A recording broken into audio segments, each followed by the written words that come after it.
బతుకమ్మ కుట్ట ఉన్న పలంగా హాట్ టాపిక్గా మారింది. కారణం హైడ్రా కమిషనర్ రంగనాథ్ అక్కడ ల్యాండ్ అవడమే. దీంతో స్థానికుల్లో టెన్షన్ నెలకొంది.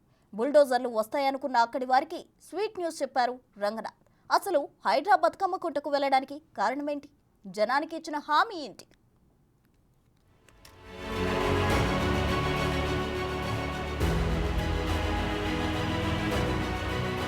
హైడ్రా ఈ పేరు వినిపించిందంటే ఖచ్చితంగా ఆ వెనుక బుల్డోజర్లు కూడా గుర్తుకొస్తాయి. మరీ ముఖ్యంగా చెరువులు కబ్జా చేసి కట్టిన వారికి అయితే చెమటలు పట్టేస్తాయి.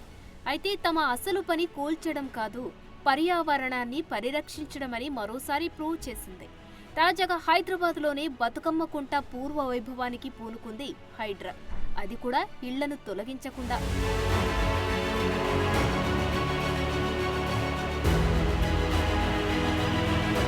బుధవారం అంబర్పేట్ పరిధిలోనే బతుకమ్మ కుంటను హైడ్రా కమిషనర్ రంగనాథ్ పరిశీలించారు.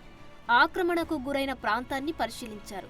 అయితే హైడ్రా వస్తుందంటే నార్మల్గానే అందరికీ టెన్షన్ వస్తుంది. కానీ వారి ఆందోళనకు క్షణాల్లో క్లారిటీ ఇచ్చారు రంగనాథ్. 2 నెలల్లో బతుకమ్మ కుంటకు పూర్వ వైభవం తీసుకొస్తామని వెల్లడించారు. కానీ చెరువు ప్రాంతంలో ఉన్న ఇండ్ల కూల్చివేతలు ఉండవని స్పష్టం చేశారు. కేవలం బతుకమ్మ కుంటను పునరుద్ధరిస్తామని తెలిపారు.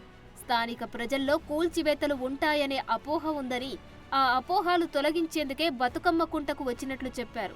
దీంతో ఊపిరి పీల్చుకున్నారు స్థానికులు. ఈ పక్కన ఉన్నటువంటి బస్తీ వాసులు, అంటే ఆ చెరువు పక్కన బస్తీ వాసులు ఎవరైతే ఉన్నారో వాళ్ళకి ఏది గతంలో పట్టాలు ఇచ్చి ఉండొచ్చు, లేకపోతే వాళ్ళు కట్టుకొని ఉండొచ్చు, వాళ్ళెవరికి కూడా ఇబ్బంది లేదు. వాళ్ళెవరు కూడా వాళ్ళ ఇల్లుల మీదకి హైడ్రా వచ్చి డిమాలిష్ చేస్తుంది అటువంటి ఏమన్నా దుష్ప్రచారం జరుగుతుంది అనే దాంతో వచ్చి వాళ్ళతో ఈ బస్తీ వాళ్ళతో ఈరోజు కూడా మాట్లాడటం జరిగింది. మాట్లాడి ఇల్లుల్ని ఎక్కడ కూడా హైడ్రా టచ్ చేయదు. అండ్ ఈ పక్కన ఉన్నటువంటి ఇల్లులు కానీ వాళ్ళ ఏవైతే కనుక వాళ్ళ నివాసాలు ఉన్నాయో దాన్ని ఎక్కడ కూడా టచ్ చేయకుండా ఖాళీగా ఉన్నటువంటి 5 ఎకరాల ప్రాంతాన్ని, దాన్ని మొత్తం కూడా చెత్తతోటి, మొత్తం డెబ్రీతోటి పూర్తిగా డంప్ చేసి ఉన్నటువంటి ఆ ప్రాంతాన్ని, దాన్ని మొత్తం ఆ డెబ్రీని అంతా తీసి ఆ చెరువుని మళ్ళా దానికి పూర్వవైభవం తీసుకురావడానికి హైడ్రా కృషి చేస్తుంది. బతుకమ్మ కుంట సుందరీకరణ చేస్తామంటే అంతకంటే ఆనందం మరొకటి ఉండదని అంబర్పేట్ వాసులు అంటున్నారు. తాము 45 ఏళ్లుగా ఇక్కడే ఉంటున్నామని చెబుతున్నారు. ఇళ్ల జోలికి రాకుండా తమ పరిధిలోనే చెరువును అభివృద్ధి చేస్తామంటే తమకు అభ్యంతరం లేదంటున్నారు. స్వయంగా హైడ్రా కమిషనరే హామీ ఇవ్వడంతో సంతోషం వ్యక్తం చేస్తున్నారు. ఇప్పుడు ఆయన కమిషనర్ చెప్పిండు కాబట్టి పర్లేదు, హ్యాపీనే. ఇప్పుడు ఆయన మాట కాదని చెప్పి మళ్ళీ కూలగొడితే మరి మేము ఏం చేయాలి, ఏడికోవాలి? చెరువు మంచి చేస్తే మాకు ఓకే, అది మంచి చేస్తా అంటే మాకు ఓకేనే కదా. మళ్ళీ అది కాదని ఏరగా ప్రవర్తనాలు చేస్తే కష్టాలు, ప్రభుత్వాలు అలాగుంటాయి. కూల్స్తేనే ప్రాబ్లం, కూలకపోతే మాకు అవసరం సంబంధమే లేదు. సార్ వచ్చి ఆమె ఇచ్చిపోయిండు ఏమని, మీ ఇళ్ళ జోలికి రాము, ఈ చెరువు వరకే చెరువు చేసేస్తాము, బతుకమ్మ కుంట వరకే మీ ఇళ్ళ జోలికి రామని హామీ ఇచ్చిండు. కానీ హామీ ఇచ్చినందుకు మాకు సంతోషం మేడం. ఇళ్ళ జోలికి రావద్దు, ఆ సార్ ఎట్లా హామీ ఇచ్చిండో అట్లనే ఉండాలి. కానీ సంతోషమే మాకు, హామీ ఇచ్చిపోయిండు సంతే.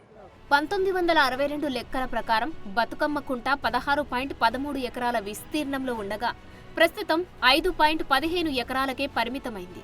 దీంతో బతుకమ్మ కుంట ఆక్రమణలపై హైడ్రాకు ఫిర్యాదులు వచ్చాయి. ఈ క్రమంలో బతుకమ్మ కుంటను పరిశీలించాలని రంగనాథ్ నిర్ణయించారు.